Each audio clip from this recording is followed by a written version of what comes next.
mga kababayan, seryosong bakbakan ang naganap dito nga sa Senado. Nakita nyo na ba kung paano nanindigan itong si Senator Pia Cayetano laban dito sa mga hirit netong si Lacson tungkol nga ho sa excise tax sa langis? Sa video nito mga kababayan, hihimayin natin kung sino bang mas matimbang ang logic, kung siya Pia Cayetano ba o sa mga magic number na gusto netong si Ping Lacson. Pero bago natin panoorin yan mga kababayan, syempre papasadahan din natin dito sa ating video etong mga matitinding pahayag netong si Kong Mike, no? Sabi nga dito sa mga 18 Marines mga kababayan.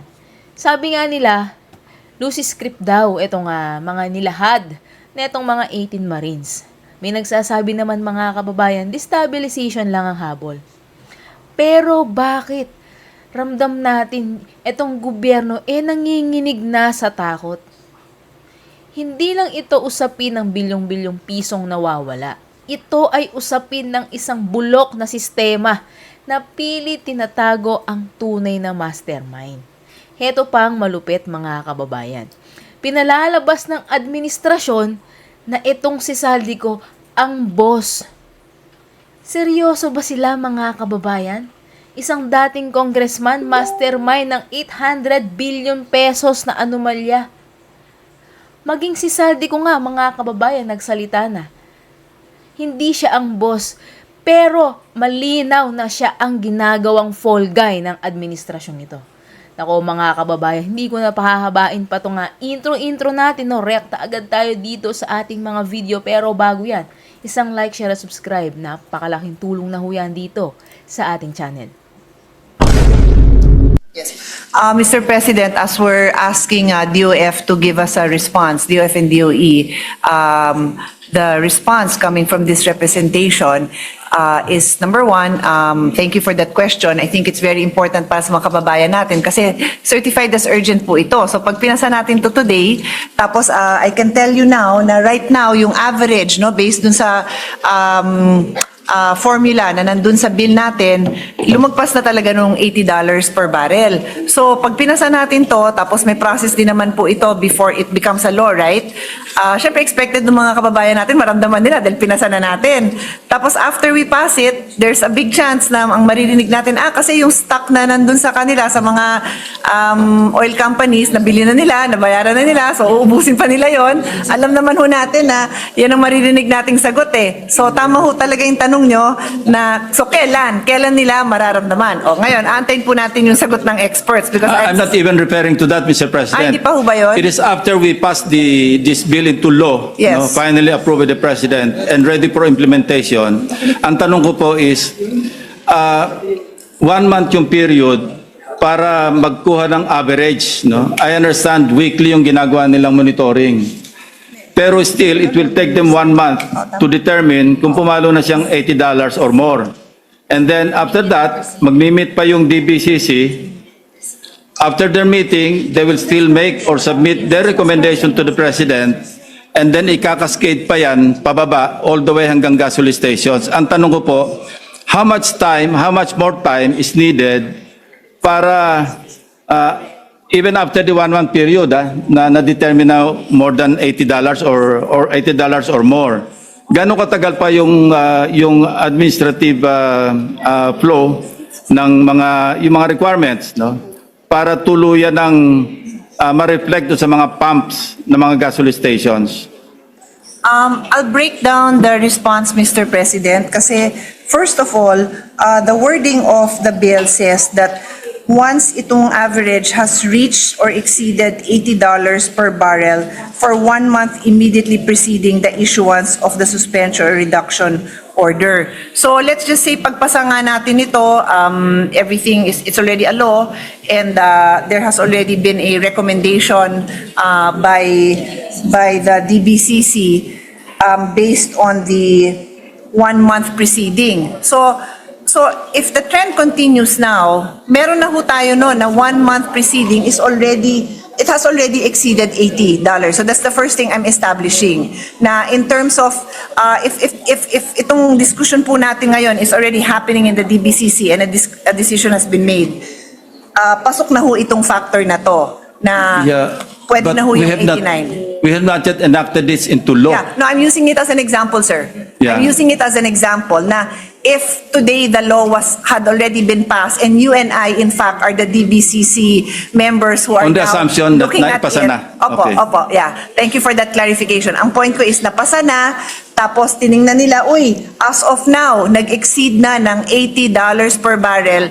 Then they decide to recommend. So they have recommended it already. Yun yung first step na kinakla. So pasok na yun ngayon. That is the part na sagot ko po dun sa batas. Hindi yan agad mararamdaman kahit na i-announce. So what is the estimate? Like, do they keep a supply of 5 days, 10 days, 30 days? Or nobody knows? That's exactly my point, Mr. President.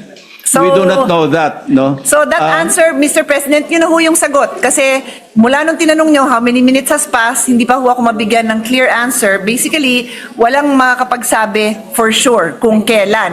Pero ano, range man lang. Yeah, at least they can 5 estimate. days, 10 days, Yeah. 30 days.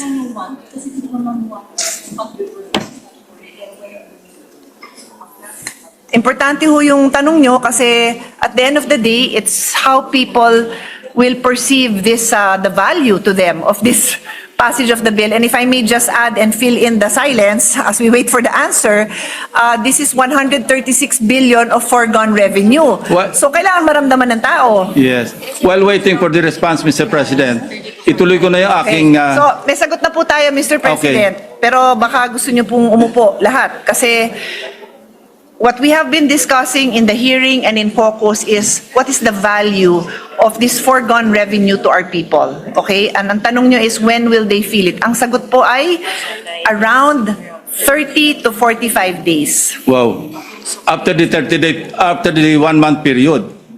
After the Ng monitoring. Yes, after the decision has been made. So Yes. the monitor, there are the numbers are there for the recommendation to be made 30 to 45 days after the So, suspension. the people or the consumers will have to wait for 2 months and 15 days. 30 to 45 days. Hindi po. Yun 1 yung month. administrative. 1 to 1.5. After the 1-month period. Pero yung 1 month period, sir, kasi can happen immediately because it's the past 30 days eh. So from the time na ma-authorize natin sila and the going rate now, meron na silang 30 days data. Meron na eh. So from the time that this becomes a law, they could potentially suspend the excise tax. But, Mr. President, it is so provided under this measure na 1-month period yung kailangan mag-monitor sila ng average price na $80 or more. Yes, sir. Pero that includes the preceding. So as we speak, kasama tong mga araw na to. Hindi natin kailangan ipasa tapos saka sila magbibilang ng 30 days. Kasama po ang immediately preceding. Even while Then the law we're was... already implementing a law that has not been passed. No, you are looking at the data in the immediately preceding days, and the law is clear. As long as clear ho yan sa batas na what 30-day period are we looking at. His Honor can make a recommendation. Wala naman hong problema yon if His Honor wants it to be in the next 30 days. But so far, ang ano natin is not prospective. We are monitoring the last 30 days. So immediate naman po ang action because as we discuss the law, the price is going up. Yes, if my understanding is correct or accurate, do you mean to say that they are already starting to monitor right now? Yes, sir. Of course, yes, sir. That is That's my accurate, point. Mr. President. Wala pa yung batas, ini-implement na natin kasi nagmo-monitor na Ay, di sila. po. They cannot implement because we have no law that authorizes any suspension, but it is their job to monitor. Job naman po ng DOE yun. Nasa batas naman po nasa mandate po ng DOE for them to monitor. Okay, I will not belabor that point, but ang proposal ko po is, kung kaya, baka pwedeng i-clear natin yung 1-month period to 2 weeks para mas mabilis. Say, in 2 weeks time, nag-average siya ng $80 or more sa yung Dubai crude oil per barrel, So baka pwedeng after 2 weeks, maggawa na sila ng recommendation because these are extraordinary times. Hindi ito yung normal na nag-COVID What is the one? o kaya medyo tumaas lang yung presyo ng langis. But, you know, we don't even know how much more the world price of crude oil will rise, will increase because of the Iran situation. So ang suggestion ko po at the proper time, of course, iksiyan natin yung 1 month period because in the House version and in the Senate version, it's both 1 month period of monitoring and averaging. Baka naman pwedeng isaan natin ng 2 weeks. After 2 weeks na nag-average siya ng $80 or more, mag-recommend na sila sa Presidente, mag-meet na yung DBCC, mag-recommend na sila sa Presidente para mas mabilis yung effect. Oh, actually, Mr. President, the response from the resource persons is that 30 days is really the standard monitoring period that they use. And it is irrelevant or unnecessary to shorten because it is always better to have a bigger range, no? And that time is ticking already. So like I said, Mr. President, if this becomes a law in 3 days, they already have a 30-day. It will kick in anyway. It will Mr. kick President, with all due respect, 2 weeks is not irrelevant, no? It has a big effect on the consumers. Yung 2 weeks na matitipid mo sa pagkarga ng gas, malaking bagay po yun. Mr. President, His Honor and I have the same intention for the consumers to feel the benefit of the law at the soonest possible time. The only reason this representation used the word irrelevant is because at this moment that formula has already kicked in. We already have the 30-day data. Wala na hong reason po na gawing 15 days because we have the 30-day data now, Mr. President. Yeah. So I whether we use 15 days or 30 days, the data is already available and it has already breached the $80 mark. So mararamdaman na ho ng consumer yon in the soonest possible time, given the limit, regardless po kung 15 or 30 days, it will kick in already. Yun lang po sinasabi natin. Yeah, thank you, Mr. President. Anyway, I'm just coming from, yung intent and purpose of this measure, yung mapakinabangan agad ng mga consumers. Kaya gusto ko sana kung maiksian natin yung for future reference, not necessarily now because as we speak, sabi nyo nga nagmo-monitor na. But for future monitoring and reporting, making recommendations and all, makakaiksi tayo ng 2 weeks or 15 days. Mr. President, ang nakikita po natin, for the first instance that the power will be invoked, whether we give them 1 week or 2 weeks, pasok na ho. Yun naman yung point ko. Whether 1 day, 1 week, 2 weeks, 1 month, pasok na. Ang importance yata po ng suggestion nyo is if the prices go down, so the suspension is lifted. Correct. That's my point, And Mr. then there President. would be Another month. then yun ho, pwede ho, I would say na at least eye to eye, nagkakaintindihan po tayo na Yes. ba't mag-aantay ng isang buwan.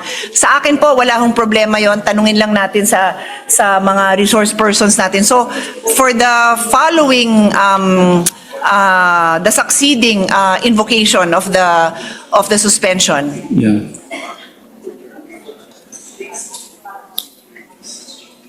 I understand His Honor's point na immediate sana ang desisyon, hindi mag-aantay ng, kunyari, on the second week, ito na, ang taas-taas na, mag-aantay pa tayo ng day 15, day 16, day Yes, 18, Mr. day President. 20. Halimbawa, bumaba nga siya ng average ng $80, Nasa 79. So nag-average siya for one month ng 79.90, sabihin na natin. So siyempre, ire-restore yung excise tax, hindi na effective yung suspension.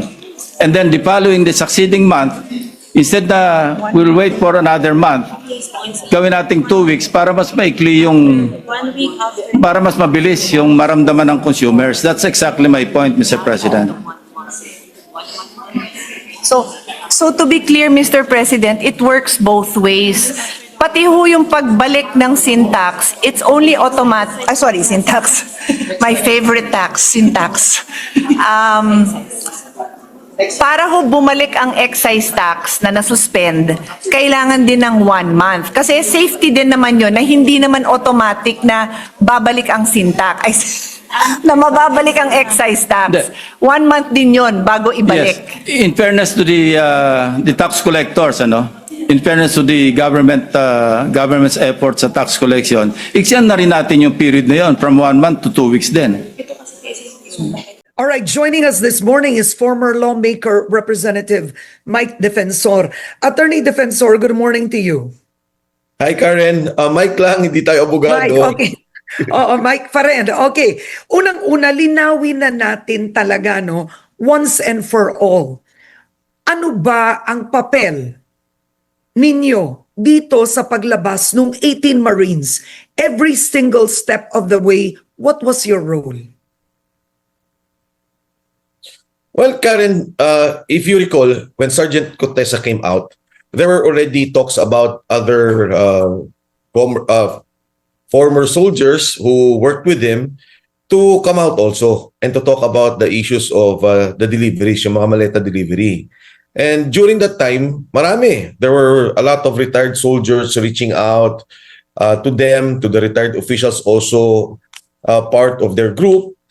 Maraming nangyayari doon. And then eventually, Attorney Baligod, sometime, if I'm not mistaken, December, was talking to me about it. Sabi niya, nakakausap ko, and we are already discussing. Sometime January again, binabanggit niya, nag-uusap sila. But why would Attorney Baligod reach out to you? What is your relationship with Attorney Baligod? Because Attorney Baligod also knew that I was, he knew that I was with Gutesa, and that eventually, sabi niya sa akin, yung mga kasama lalabas, nakakausap ko na. So ang sabi ko, okay, and si Attorney Baligod kasi Vanguard yan UP Vanguard.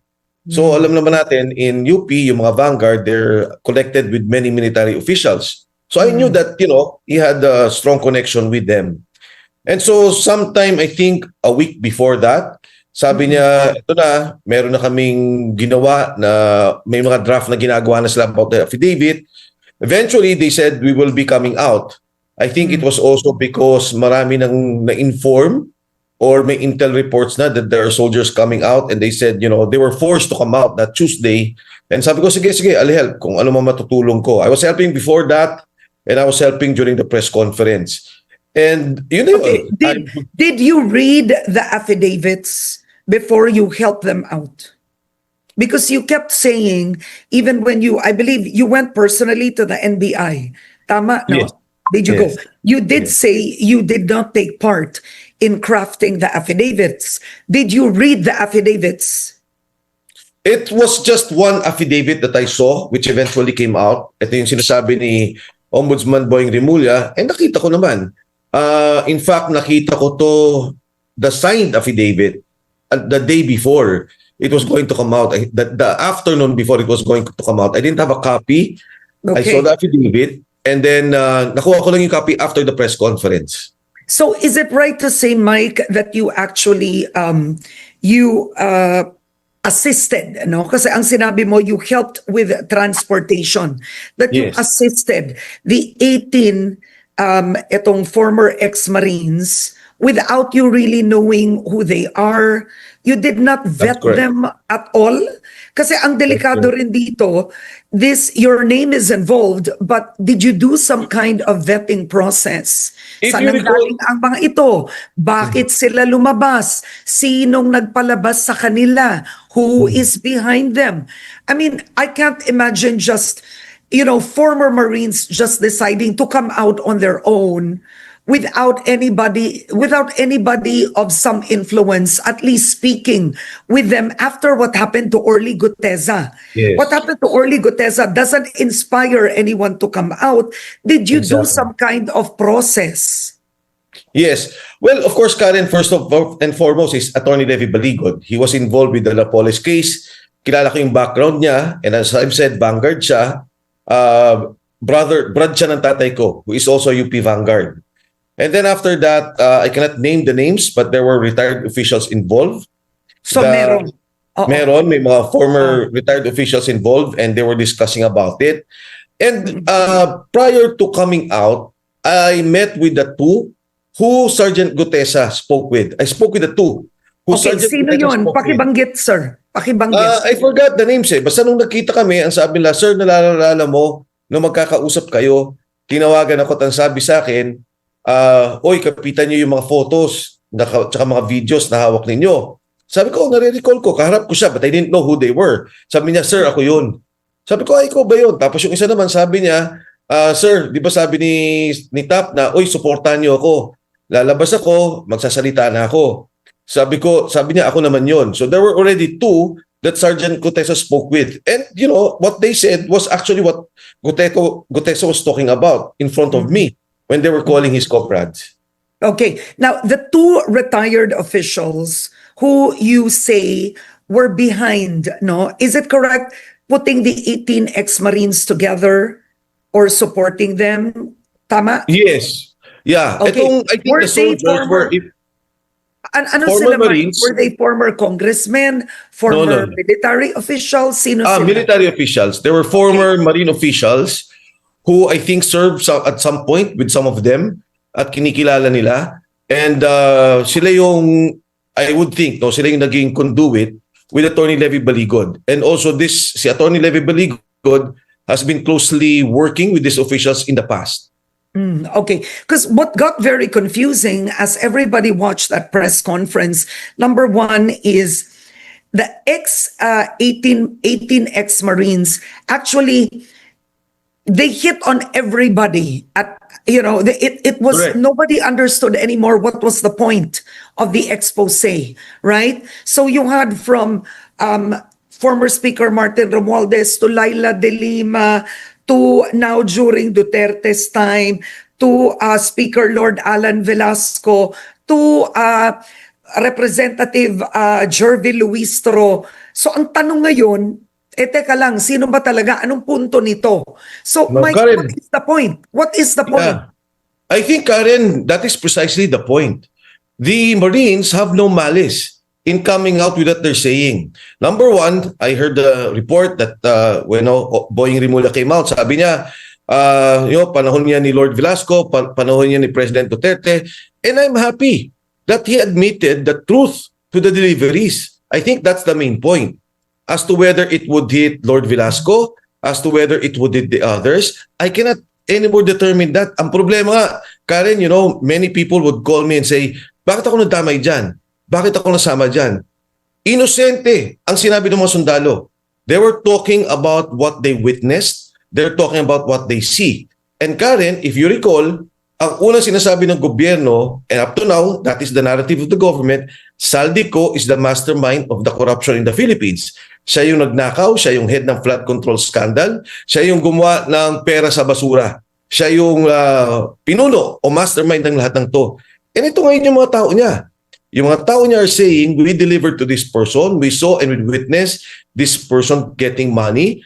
And I think that's precisely the point. Walang politika to, walang narrative, walang script. They are talking about what they saw. As to how the ombudsman will now determine, ano ba yan, saan ba yan galing? Ang problema ka rin, sinasabi ko sabi nila saldi ko yung boss. Pero nung nagsalita yung mga tao na mga kasama niya, na nagdi-deliver ng pera, all of a sudden di-discredit. So I don't anymore know, para bang ang nangyayari ngayon, yung Pilipino, yung sambayan na nakikinig, nanonood, parang, tao sila ni Saldi, and yet you do not want to investigate them. And yet you do not want to accept what they are saying. Ayaw nyo mang imbestigahan sa Blue Ribbon Committee, ginugulo na kayo ng NBI, tapos wala pa magkaso, para ng abogado yung ombudsman at NBI doon sa posisyon na pinipresenta ng mga sundalo. Now, kasi in any investigation or in any expose, as we've seen through the years, it has to be focused, it's intended, there has to be a target and a conclusion that at least a result of a specific investigation. With the expose of the 18 ex-Marines, now it seems, who do we really want investigated? If I were to ask you now, who should the government investigate, considering that they've alleged that there are so many government officials who allegedly received money, and not all of them are exactly in the flood control scandal. You get me? Kumbaga, hindi na siya pinpointed into one specific crime. Yeah, well, because I think precisely, Karen, what happened in Congress was that they manipulated the budget, inaayos na yung budget, and organized, no, from the program allocation to the determination of each district, kung ano man yung nangyari dyan sa budget.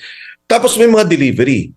Now, I agree with you, maaaring yung iba dito is not really exactly from flood control scandals. I do not know where it's coming from. But that has to be determined by the Ombudsman and the NBI. Now, if I may talk about focusing on the issues. Number one, there is now an ongoing impeachment case.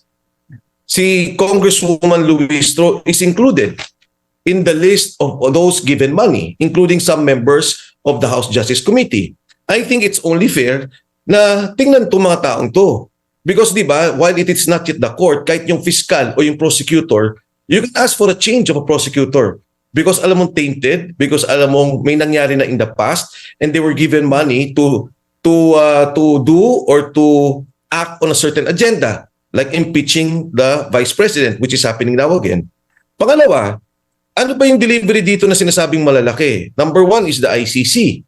They have to look into that if they are really serious about the ICC question, because it's a major part of the affidavit submitted by the soldiers. Number two, yung delivery. Number three na. Number three, sorry. Oh, Yung delivery kay Speaker Martin Romualdez. Because they are already saying that almost 3 times a week for almost two years and 8 months, they were delivering 3 times a week to the houses of Speaker Martin Romualdez.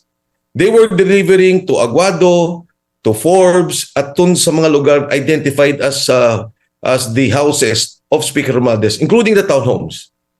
Tapos nandyan si Bongbong Marcos. Nandyan si Sandro Marcos. So ito yung mga critical names that were mentioned in the affidavit, including sila Jojo Cadiz na part of that investigation. If they are really serious about what they want to achieve in the supposed corruption that's happening in the country. Kasi ito yung malalaking pangalan, and ang sinasabi nila, bakit isang buo? Pag tinignan mo yung affidavit, sinasabi naman na ako kasama si ganito, si ganyan, only about 3 or 4 of them, kami nag-deliver kay ganito. Ako naman kasama si ganito, kami nag-deliver kay ganito. And you know, Karen,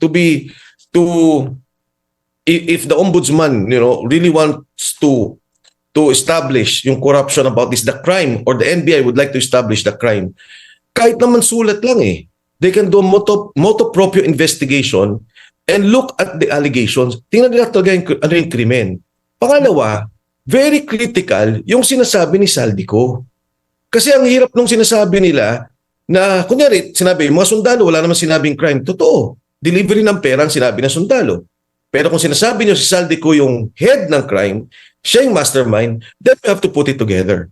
It may not happen now, Karen. I do not know if we can achieve this now. But I'm very, very sure that in the future, we will be able to establish the truth and the evidence, the facts about the corruption that we are seeing now in the country. First time, the massive organized corruption na nakikita natin sa ating bansa.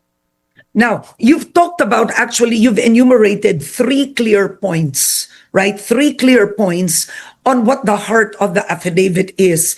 So then you may have some observers questioning the credibility of, number one, the witnesses and the motive of the witnesses themselves, because all 3 purposes or exposés benefit the Vice President, right? Parang it benefits Vice President Sara Duterte, number 1. Luistro cannot be trusted because nabayaran din siya, hence, eto pa may impeachment. Pangalawa, si Duterte nasa ICC, nabayaran allegedly si Trillanes, di ba? Tapos colored yun. So very pro-Duterte ang ano doon. Then biglang pangatlo, biglang nag-anti Speaker Martin Romualdez, anti-President Marcos Jr. So you do have sectors This is why some have questioned why aren't many mainstream organizations or news outlets carrying it? Because you do have some that feel it was engineered. It was engineered by a certain camp. Probably, let's say, some feel it's the camp of the Vice President. I'm not saying it is, Micah, but yun ang pananaw ngayon because you've enumerated three and they're all politically inclined. It is not targeted to one. Di ba? Paano, ang Yeah. tanong na, paano napasok si Trillanes doon? Paano napasok ito doon? Ano ba yun? Ano ba ang talagang expose nila? Alam mo, Karen, hindi ako magtataka na yun ang sasabihin ng mga sundalo. Because in the first place, yung organization ni President Bongbong Marcos, in terms of the resources, was handled by Saldico and Speaker Martin Romualdez. Sila yung main resource, pinanggagalingan ng pondo ng mga operation nila. Ano pang ginawa nilang operation? Di ba ang unang lang ginawang operation was the impeachment of Sara Duterte. So therefore, namimigay sila ng pera sa mga kaalyado nila. The second was to arrest President Rodrigo Duterte and bring him to The Hague. May ICC investigation. And yun din yung nakita ng mga sundalo. Yun din ang binibigyan na ng pera. You ask Saldico now, I've spoken to Saldico. Sasabihin naman niya sa iyo eh. Talagang You have namigay sila ng spoken. pera. Yes, Yes, I have. Mike, you've spoken to Saldico recently. I've spoken to Saldico, if you recall, before the impeachment of BBM. Yung hindi tinanggap, I Okay. spoke to him about it. And I was Alright. talking to him. And I'm that, you know, curious, I mean, did he call you? You called him? Because where is he exactly? I'm not sure where he is, pero kasi may conduit siya eh, na meron kaming pinag-usapan at that time, and sinasabi ko sa kanya, I need him to come out in the impeachment hearings. Wala siyang sasabing iba, but what came out in the video recordings that he came out with, yung mga kanyang sinasabi, yun lang naman yung itatanong. And kasi up to now, Karen, hindi pa official yung mga yun. Hindi pa yun napunta sa public records natin because ay tanggapin nga ng Blue Ribbon Committee. And hindi naman niya to napanotorize as of now. So anyway, going back to my point, Yeah. So, okay. paano magkakaroon ng, paano hindi nila pag-iisipan, yun naman talaga yung operation nila. Di ba, pagka nagkaroon ng, I would think, may iba dyan, eleksyon. So bibigyan nila yung mga kasamahan nila.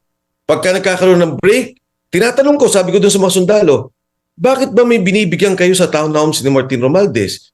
So hindi ho namin alam. Basta papasok doon yung mga congressmen, dalawa daw yung units. And from what I know before, isa lang ang unit ni Speaker Martin. Sabi ko, kanya na rin pala yung kabila. Yes, sir. Pag pumasok yung congressman, dala yung envelope na dala nila, lalabas dala din. And then si Speaker Martin, tatawagin sila. O kumuha pa kayo ulit ng 10. Kumuha pa kayo ulit ng 20. So, all these things na sinasabi nila, bakit walang motivation ng mga sundalo? Hindi naman sila kumite. In fact, delikado sila ngayon. Di ba? Naiimbestigan sila ng NBI. Merong mga cases na final sa kanila. Kasama din ako kay Senator Trillanes and kay Secretary Anyo. Why would they or why would we be pursuing all this? If not, gusto nito mga taong to, malaman ng taong bayan yung katotohanan sa delivery ng pera. Delikado sila ngayon. Yung kanilang pamilya, may tatlo doon, pinuntahan pa yung mga bahay nila. Tinatanong kung nasan sila. Yung immediate family nila, of course, natago na nila because we want to avoid what happened to Gutesa. So, this is the first time na may nagsasalita and ang appeal ko lang sa authorities, particularly the Blue Ribbon Committee, is pakinggan sila. Kung gusto nilang Senado, sasabihin ng Senado, ng Kongreso, hindi totoo yun, harapin nila. And I can guarantee you, Karen, they are willing to tell the story and confront those they saw, given money. Okay. Now, Mike, I just want to go back to this.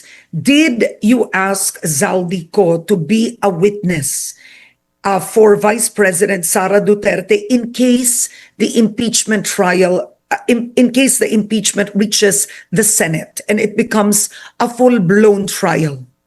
Is that part of the Actually- call? Is that part of the agenda? No, Karen, if you recall, we filed an impeachment case against BBM.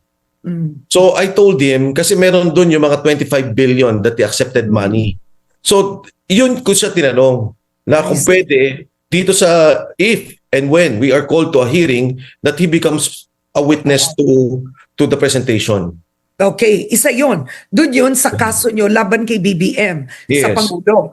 Pero Yes. pagdating sa impeachment ni Vice President Sara Duterte, is he willing to be a witness? I did not ask him about it. Okay. Hindi kami nakapag-usap tungkol dyan. Okay, so that's one. Number two, so what essentially you're saying is that they are exposing that government money, influence, and power was used essentially to against the Dutertes. Yan yun. Other than yung pagnanakaw na korupsyon, ginamit ang pondo ng gobyerno laban sa mga Duterte.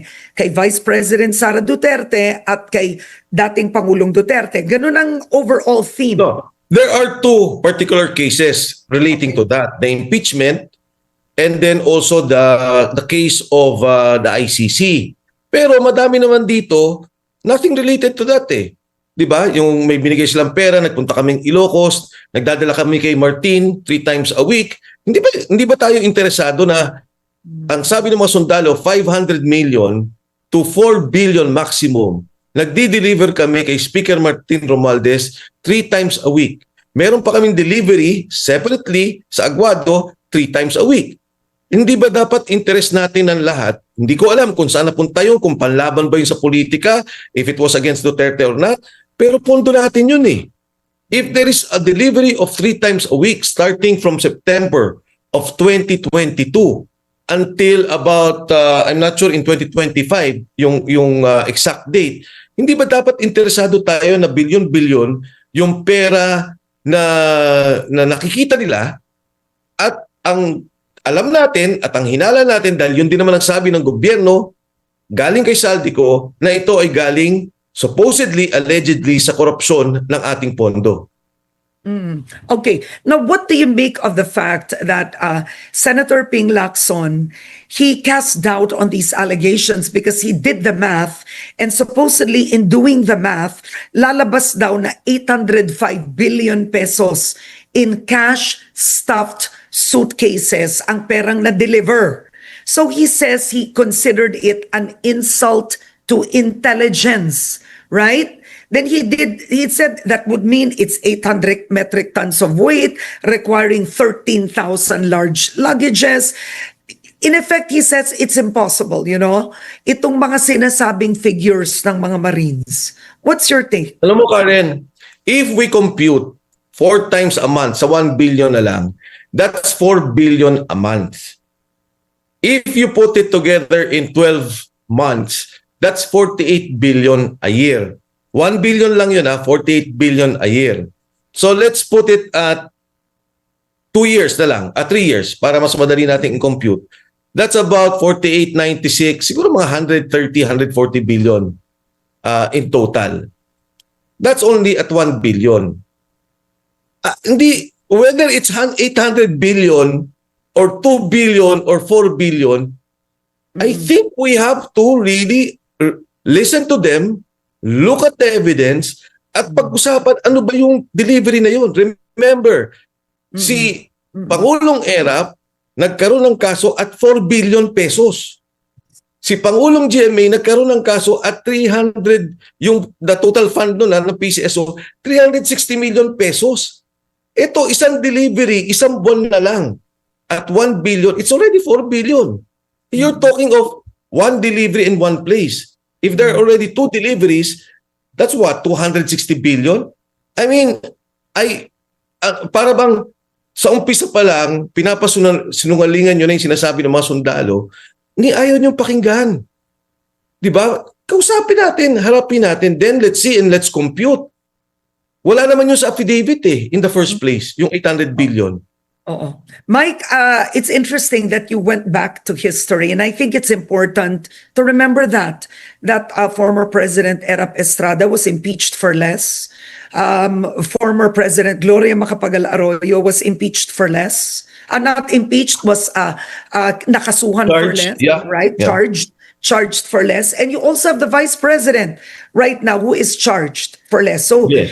kumbaga, what you're trying to say is, Pera ng bayan yan, dapat pakinggan. But what do you make of the fact that the ICI came out with a statement over the weekend, and I'll read it. They found no liability on the part of former House Speaker Romualdez over the flood control anomalies. Kumbaga, right now, you are seeing the ICI already clear the former House Speaker. Karen, I saw that before pa, nung December. Kasi nagsalita na yung mismong abogado ni Speaker Martin Romualdez that there was no basis to file cases against them. Kaya nagulat na ako. Yan naman yung hinihingi ng tao, parang kaya nagagalit ang lahat. From day one, we wanted to be transparent. Every time natatamaan si Speaker Martin Romualdez, the investigation stops.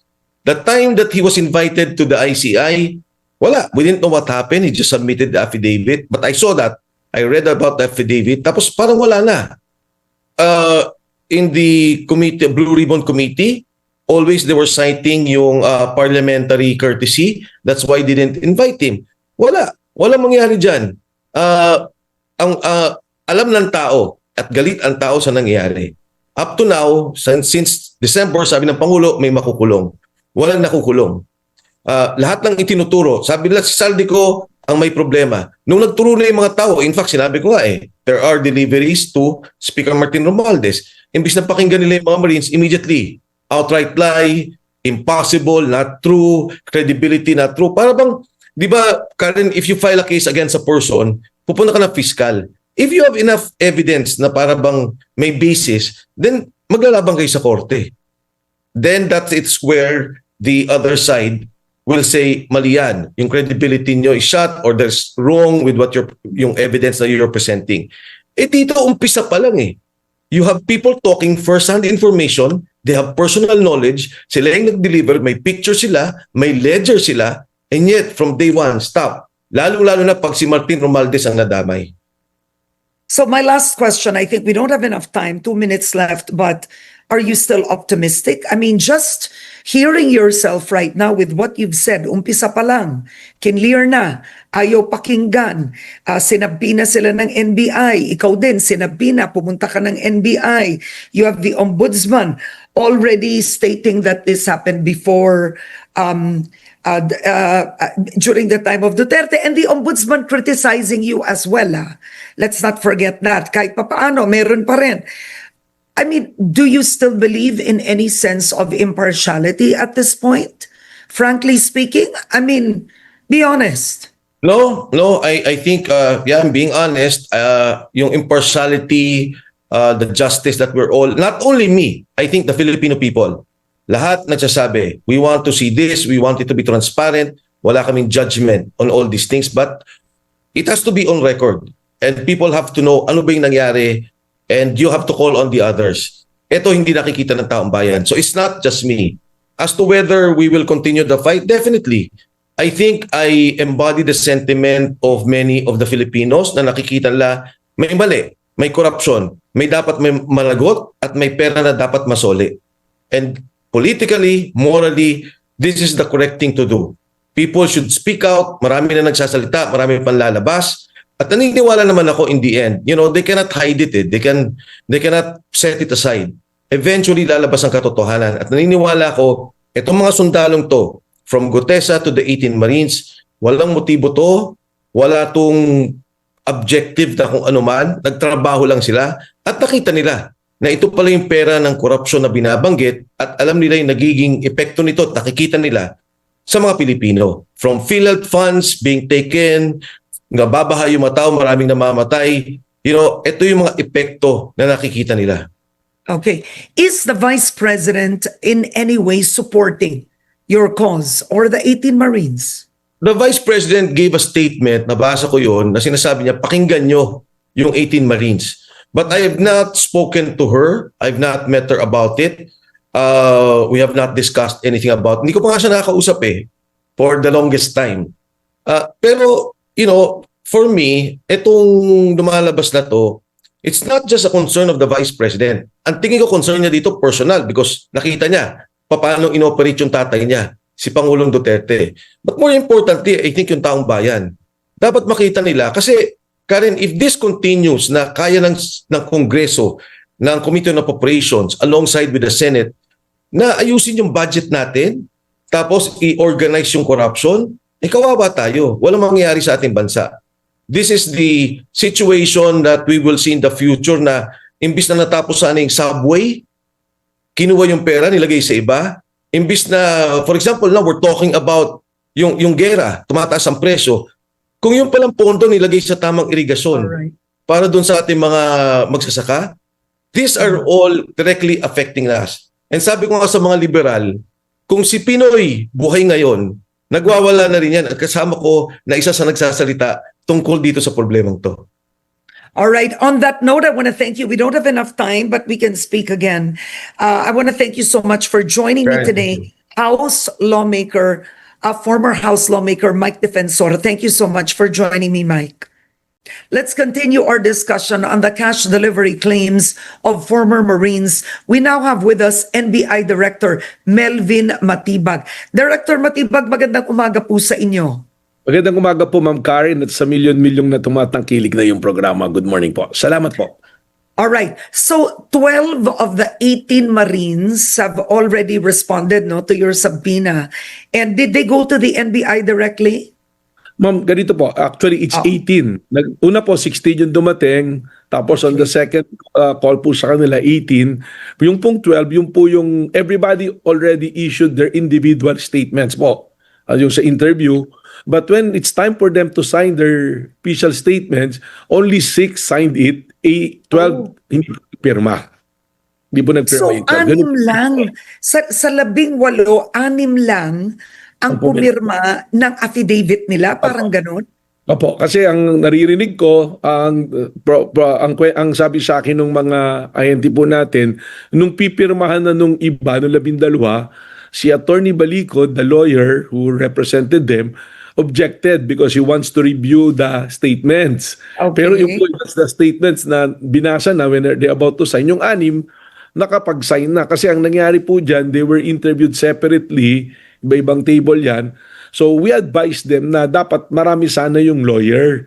Kasi po, if they want to be represented by lawyer, dapat mag-avail sila ng iba pang lawyers. But Attorney Balicod, sabi niya, kaya niya na i-represent yung 18. So that's what we did. And the entire proceedings, Ma'am Karen, I have to mention it on the onset na yun pong interview nila is fully recorded with their consent. So ibig sabihin po, naka-record naman po yan for the purposes po ng documentation, and eventually, alam na po natin, meron laging he said, she said na nangyayari. So pagka po tiningnan yung records nung interview, nandoon po, and that was reflected, reduced into writing, na yun po dapat yung pipirmahan nila na salaysay po nila na binigay. Okay. Now, may value ba ang testimonya o aligasyon na hindi pinirmahan ng isang testigo? Halimbawa, yung right now, yung 12 na hindi pumirma, would you consider, how would you weigh that testimony if they did not sign it? Well, sabi ko nga po kanina, may recording, so that is a voluntary statement. Wala namang pumpilitan at takutan na nangyari. So once it's presented to any agency, like halimbawa sa Office of the Prosecutor, sa Korte, I think it's the court who will decide what is the probative value ng mga statements po nila. Siyempre po, kung pinirmahan na, mas matibay na po yun kasi nakalagay doon, voluntaryo na sinalaysay, sumagot sa mga katanungan, at binigay sa kanila kung ano yung dapat nilang mga karapatan sa panahon ng pagtatanong po sa kanila. At pinirmahan. Pinirmahan po. So yung mga pinirmahan po, yun, medyo mas mataas na po. Yung pag sinabi mo yung weight of evidence, mas mataas na po yung may pirma dahil voluntary. Kasi ang magiging tanong pa naman po sa korte niyan or sa office ng prosecutor, pag tinanong, pinilit ka ba rito, pinirmahan ka, ano bang circumstances surrounding dito? Kaya naman po, naririnig ko sa social media, sa mga ibang interview nila, Attorney Balicod, meron silang mga paliwanag na sinasabi, yun po, ang mag-a-assess na po nun ay kung saan po namin ipipresenta yung naging findings po ng National Bureau of Investigation. Okay, so just to clarify, the 18 Marines aren't under your custody. They are, tama ito, no? They are, sino nag-aalaga sa kanila, sir? It's Attorney Balicod. They are not under custody. In fact, Yes, opo. Magkakasama po sila. In fact, doon sa isa pa sa mga na-interview, sinabi nga, they were being housed sa isang safe house dyan sa White Plains. And when we check kung kanino yung bahay ng White Plains, alam na po namin kung sino may-ari. Sino yun? Sino yung bahay sa White Plains? Si Ah, Mike, is it Mike Defensor? dapat tinanong niyo po kanina sa kanya. Hindi ko, kasi ang kinlaim lang niya is transportation. Well, meron po kaming report. We just have yet to validate kung kanino talaga nakarehistro po yung bahay. Ano po? Oo. Pero do you know who?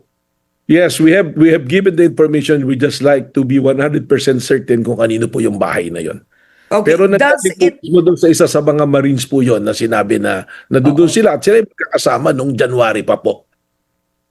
now, does it affect the credibility of the 18 Marines hypothetically if, let's say, they are being housed by either Mike Defensor or anybody in that political sector? Does that affect the credibility or the truth of the allegations? Kasi Yun na syempre, kung mga ex-Marines to, mga walang pera din yan. I mean, alam nyo naman ang kwento ng testigo sa Pilipinas. Kailangan ang testigo sa Pilipinas inaalagaan dahil, alam mo yun, Parang manaway po, ganun, ano po. yeah, Yun po yung- regardless of the issue, ha.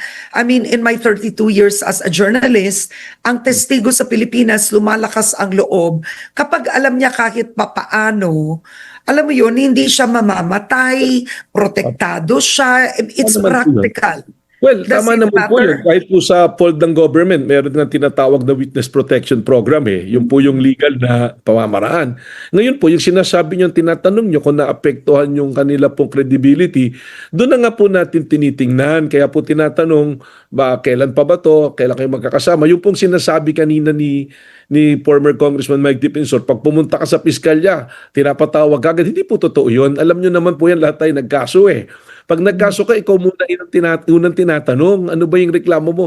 At tandaan po natin, the burden of proof always lies to the accuser. Yun po yung dapat tandaan dyan. So gusto po nila ipatawag namin kaagad yung mga pinangalanan. Pinabanggit niya halimbawa si former Speaker Martin Romualdez. Hindi naman po ganun yung sistema. Sa ngayon po base doon sa aming pag-i-interview, wala pong direktang testimonya na nakita nila yung tao o ibinigay doon sa tao. Ang sinasabi lang po palagi, sa bahay nito, sa opisina nito, nakita namin binilang yung pera, naghatid kami ng maleta. Yung mga litrato po, hindi ma-identify kung sino ang kumuha ng litrato at kailan kinuhaan. Kaya po, meron pong mga katanungan. And we will never allow the National Bureau of Investigation to be the tool for a fishing expedition. Kung meron po kayong siguradong pangkaso, sigurado kayo na talagang pwedeng i-file po natin ng diretso. Kagaya po, naririnig ko si Congressman Mike Defensor, tira siya ng tira. May mga nakawan, mga magnanakaw si ganito. Tanong ko lang po, meron po ba siyang pinahil kahit isang kaso sa mga inakusahan niya magnanakaw? Meron na po ba kayong narinig? That is hindi man po obligasyon nating lahat na Pilipino, but we are duty bound as a Filipino under the law, under the Constitution, under the Revised Penal Code or under the Anti-Graft and Corrupt Practices Law, na kung tayo magsuplong, magkaso sa mga taong alam natin na gumawa ng pagkakasala. Kami po dito sa National Bureau of Investigation, kahit sino pong pumunta rito, we will treat them equally. Dinala po Okay. Now, let's speak, let's be specific. Maganda yung sinabi nyo kanina eh. So, sa mga nabasa po ninyo na testimonya, yung allegedly pagbibigay ng pera, pagde-deliver thrice a week, allegedly sa mga bahay ni former Speaker Romualdez, not one of them said in the testimony, they gave it directly to the Speaker. But did they name a specific person that could have been an aide, for example? May tao bang binanggit sa testimonya na tumanggap? Yes, meron po. May mga nabanggit yung sila Mark, sila Justin, nasabi sila yung pumasok, sila yung nagdala. Oo. But may family names ba ang mga to? Ano I po? mean, is there, at one point, ito yung tanong ko, so they named a Mark, a Justin. Sino ang magpapatunay na may kaugnayan yun sa Speaker? At Kailangan po natin silang tawag. Papatawag nyo ba yung Mark at Justin or how does this work?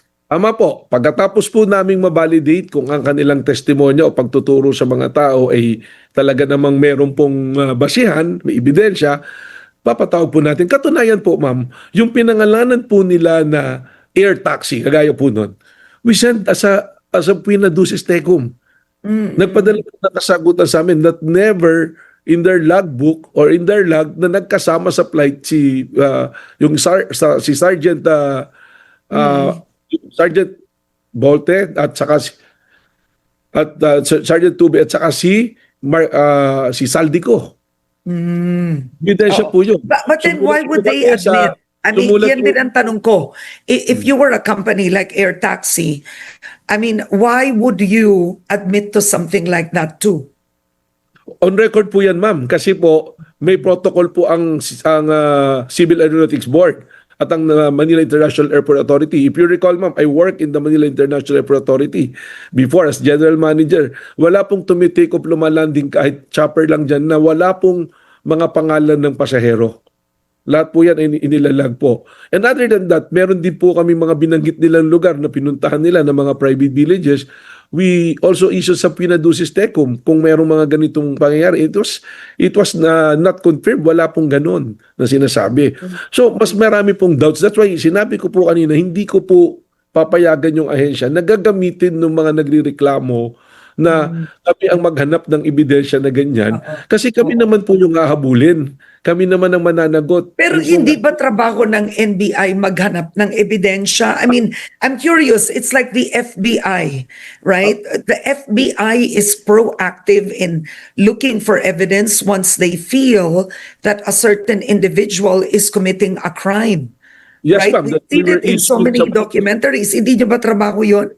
Yes, ma'am. Trabaho po. Kaya nga po nag-issue kami ng sabina. Pero ang sinasabi ko po rito, taliwas sa sinasabi po nila Attorney Balicod at former Congressman Mike Defensor na dapat ipatawag namin kaagad yung mga tao na binabanggit. But in order to reach point 10, we must start from point 1. Sila po yung nagreklamo, sino po yung una nating tatanungin? Pinangungunahan na po nila yung ebidensya, pinanunuhan na nila yung ahensya. Kaya nagkakaroon po tuloy na pag-iisip yung mga tao, nagkakaroon na ng mga konklusyon na ganito yung nangyari nang hindi pa po tapos ang investigasyon. Okay, Kaya sir, yung anim na ex-Marines, sabi niyo yung anim na ex-Marines, they signed an affidavit. So their testimony has more weight. Just generally, Tono, yung anim na ex-Marines, ano ang naging center ng affidavits nila? Kasi tatlo binanggit ni Mike Defensor, di ba? May Luistro, na nabigyan ng pera, may Trillanes, nabigyan ng allegedly ng pera, at itong mga Martin Romualdez, etc., of the flood control. So, yung anim na pumirma, ano po yun? Ano yung center ng affidavit? Alam niyo po, tinanong namin sa kanila kung ano yung mga partisipasyon po nila, isa-isa doon. So doon po sa anim, sa totoo, I'll be very honest with you, Ma'am Karen, pinafinalize po namin yung buong report. Kabuuan na po nung 18 po. So isa-separate po namin, ito yung pumirma, ito yung hindi pumirma, at kung ano yung participation. Ang ginawa po kasi namin yan, yung affidavit consists of 36 pages, kasama na yung annexes, yung joint affidavit po nila ng February 23, hiniwalay po namin. At tinanong namin, ano yung participation mo dito? Saan ka rito? So ano yung recollection mo? So doon po, nang lumalabas po talaga, based po doon sa joint affidavit at sa mga personal salaysay nila, wala pong personal encounter doon sa mga inaakusahan nila. Except that lagi nga nila binabanggit, parang may conduit, may dinadaanan po na ganito. At sinasabi nila, ito, bahay ni ganito, bahay ni ganyan. Pero never the time that it was established na nung dumating doon, nandoon yung mga taong pinaparatangan po nila. Ganun po yung nangyayari dito. Ngayon, siyempre sinasabi po nila, bakit yata parang inaangguluhan pa? Narinig ko po mismo kay Attorney Balicod na sinasabi destabilizer sila. Wala naman po kaming sinabi na destabilizer sila. Hindi ko alam kung saan nanggaling. Yun daw ay report from the higher ups na siya ay tutukuyin ng stabilizer. Pero hindi po maaalis. Kayo na nga po nagsabi, trabaho ng National Bureau of Investigation na mag-imbestiga sa kabuuan. Tinitingnan po namin kailan kayo nagkasama-sama. Lumalabas January pa lang, magkakasama na po sila. Yun po yung isang nandun sabi ni lumabas sila February 23. Kailan sila nagtrabaho talaga? At out of 103, bakit 18 lumabas? Plus 1 si Gutesa, na ngayon sinasabi nila tinakot si Gutesa, binawi yung testimonya. Napakahirap po nung ganun na sitwasyon eh. Ang sa amin, we are making a balance based on what we have na perinisinta po nila. And we go beyond that also by exercising our power of issuing subpoena. Subpoena to the person, subpoena to the documents. Ganun naman po yung ginagawa namin dito. Ako lang ang challenge. But Director Matibag, how do you then assure the how do you assure the public, for example, that you personally and the NBI will be uncompromised given you were appointed under this administration? I mean, wag na tayo maglokohan, Pilipinas ito. Right? I mean, you were appointed as NBI director under this government. I mean, you're only human. How could you assure the public, ang hirap maging parang justice yan eh. The minute na appoint ka, you have to really take your office seriously to the point that you serve the Filipino people. But in the end, people will start to feel, what do you expect with this case from the NBI and appoint siya under this administration? Some people might think you're protecting, right? So how do you balance that? How do you then prove that you are absolutely impartial, that you want the truth, that you want justice to be served? Ma'am, ang sagot lang po dyan is that the Bureau has been transparent from day one dito sa 18 na to. We are very, very transparent. Hindi po natin maalis sa tao yung mag-isip ng kahit ano po. Sigurado, ako naman po, dinaranas ko yan every day. May naniniwala, may hindi naniniwala. But at the end of the day, we must be faithful to the mandate. Ako naman po, ang request ko lang palagi, judge me on my performance. Nanggaling na po ako, iba-ibang administrasyon naman po yung pinaglingkuran ko eh.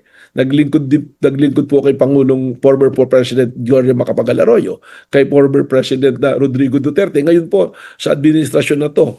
So ang sa akin po, ang may always offer to the public is look at my performance, yung mga dati kong ginawang trabaho at kung ano ang trabaho gagawin ko. Siguro po pag alis ko sa NBI, doon din nila marirealize that I was fair. Sapagkat ang sa akin lang pong gagawin ngayon habang nandito ako, I will be very, very transparent at kung ano po yung batas at procedure na dapat gawin, yun ang gagawin. Dito po sa 18 Marines, yun po yung sinusunod ko. Wag naman po sanang baluktutin na pag may nagkaso, kailangan puntahan natin kaagad. Hindi naman po yun yung practice natin eh. Kahit sa ordinaryo investigador ng barangay, pag may nagreklamo na kapitbahay mo, yung kapitbahay mo muna ang tinatanong bago ka puntahan at tanungin ano po. Patunayan muna yung po mga claims po ninyo. I think, one thing is universally clear. The burden is on the accuser. That's one thing universally clear. So what happens next, Director Matibag, last words? Anong mangyayari? Nagpunta na po si Mike Defensor. Yung 18 nagpunta na po sa inyo. Pero 6 pa lang ang pumirma ng affidavit. What's next? I-clear lang po natin, pumunta nga po rito si former Congressman Mike Defensor, kasama yung kanyang abogado, pero hindi naman po sila nag-submit sa investigation. In fact, yung amin pong subpoena power, binaliwala nila. Meron pa nga kumalat na video na hindi na lang namin po pinagtuunan ng pansin. Binidyo na biniberate ni Attorney Topacio, yung isa sa aming ahenteng nagtatanong at ayaw magpa-interview. Doon nga po ako nagtataka si Attorney Topacio. You should release that video. Nilabas po sila. Sila po nagtabas. Actually, it violates the data privacy po. Nagtataka nga po kay Atty. Topacio, malaking tao siya pero bakit maliit ang pangunawa niya sa mga ganyang bagay? Yun po yung nakapagtaka. Tapos nandirito na sila, sabi ni Mike Defensor, ba't pati asawa ko pinatawag? Hindi po kami ang naglagay sa sitwasyon na yung sa asawa niya. Pinagamit niya yung sasakyan doon sa 18 Marine, nakarehistro sa pangalan ng asawa niya. Kailangan naming tanungin because we want to know the circumstances surrounding that. We have to clear them kung ano talaga yung nangyari. So doon sa 18, I appreciate nung unang pumunta, hindi po ayaw pag-usapan yung joint affidavit nila. Nung bumalik, pinag-usapan na. Hindi nga lang po pinirmahan. They have their own reasons. May mga report na po pumapasok sa amin. Siguro, kaya ayaw pirmahan nung iba na gusto na rin, gusto pumirma, gusto na rin nilang matapos kung saan talaga papunta yung investigation. Tatapusin po namin ito. We will submit to the public kung ano yung findings. ng NBI at kung ano po yung mga dapat pa mga susunod na hakbang gagawin po namin, Ma'am Karen. And we will report it to the public. Sa tulong po ninyo, ipapaalam po namin. Wala po kaming itatago dito at lagi ko po sinasabi, we are not protecting anybody. The NBI is for the people po. Marami pong nagreklamo rito. Doon pa lang po sa cyber cases namin, we have 25 cyber cases every day in the average po. At Yeah. makita nyo naman, Ma'am Karen, I think the public will see, doon na po sa tinatanong nyo, paano masabing fair kami, hindi lang po itong 18 Marines ang kasong hinaharap namin. In my 1 month po dito, pag tingnan nyo naman po yung performance, napakarami po naming apprehensions na mga illegal po na gawain. Pati mula po sa tumakas, mula po sa terrorism, mga peke po na goods, drugs, human trafficking, sexual abuse sa mga bata. In 30 days, may 30 days po, yan po yung naging performance na po ng Bureau. So wala po kami itatago sa inyo. Pumunta po kayo sa amin and we will treat you the same way that we will treat anyone na pumupunta tumingi po ng tulong sa NBI po.